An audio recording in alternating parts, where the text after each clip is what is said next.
Hello everyone. जैसा कि आपको पता है कि पीजीटी की भर्तियां आने वाली हैं। इससे पहले कि हम आगे की क्लासेस स्टार्ट करें, हम एक बार यूपी पीजीटी का हिस्ट्री का सिलेबस देख लेते हैं।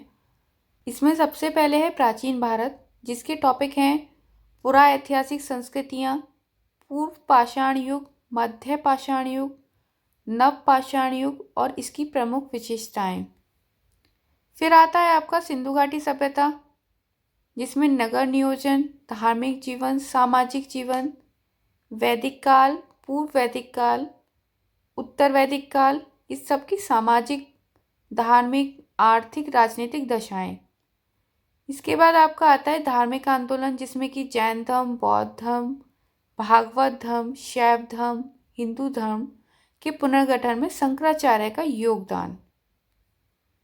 फिर आता है हमारा टॉपिक मौर्य साम्राज्य, जिसके हमें राजनीतिक इतिहास, अशोक का मूल्यांकन, समाज व सांस्कृतिक, इन सब मुद्दों को देखना है। उसके बाद गुप्त राजवंश, राजनीतिक इतिहास, कला, धर्म, दर्शन, समाज। गुप्तोत्तर काल में आर्थिक सामाजिक परिवर्तन, चोल वंश में राजनीतिक इतिहास, चोल प्रशासन। और फिर आता है आपका उत्तर भारत की राजनीतिक व सामाजिक स्थिति, जो कि आपकी 800 ईस्वी से 1200 ईस्वी तक आएगी।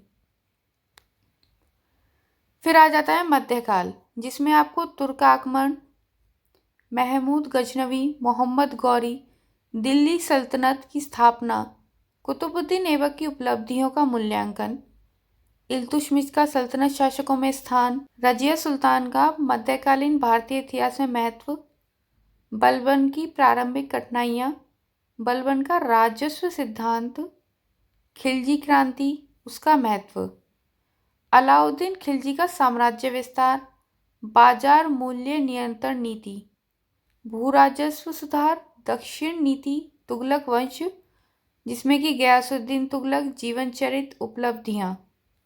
फिर आएगा आपका मोहम्मद बिन तुगलक, विभिन्न योजनाएं, मोहम्मद बिन तुगलक की समीक्षात्मक मूल्यांकन, इसका मूल्यांकन के बारे में हमें पढ़ना होगा।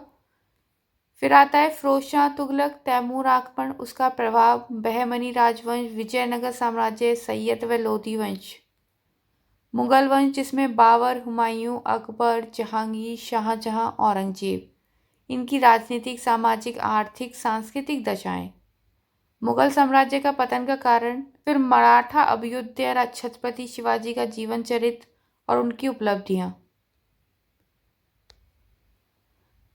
फिर आएगा आधुनिक भारत, जिसमें कि भारतीय इतिहास में भारत में ईस्ट इंडिया कंपनी का आगमन, भारत में ब्रिटिश शासन की राजनीतिक व आर्थिक प्रभाव क्या हुए, सन 1857 के विद्रोह का कारण क्या था, उसका स्वरूप, परिणाम, 19वीं शताब्दी में पुनर्जागरण, सामाजिक आर्थिक आंदोलन, स्वामी दयानंद सरस्वती, राजा राम मोहन राय, अरविंद घोष, एनी बेसेंट, रविन्द्रनाथ टैगोर, इन सब के बारे में पढ़ना होगा। फिर राष्ट्रीय आंदोलन, स्वतंत्रता संग्राम में महात्मा गांधी का योगदान क्या था, ये अलग से पढ़ना होता है। स्वतंत्रता की प्राप्ति, देश का विभाजन, इसके बारे में पढ़ेंगे। और उसके बाद का भारत, मतलब कि 2000 तक का इंडिया हमको पढ़ना होगा। अगर इस पेपर में कितने क्वेश्चन आते हैं इसकी बात करें, तो इसमें आपको आएंगे 125 क्वेश्चन, जो कि आपके 425 मार्क्स के होते हैं। 3.4 मार्क्स का आपका एक क्वेश्चन होता है। नेगेटिव मार्किंग इसमें होती नहीं है।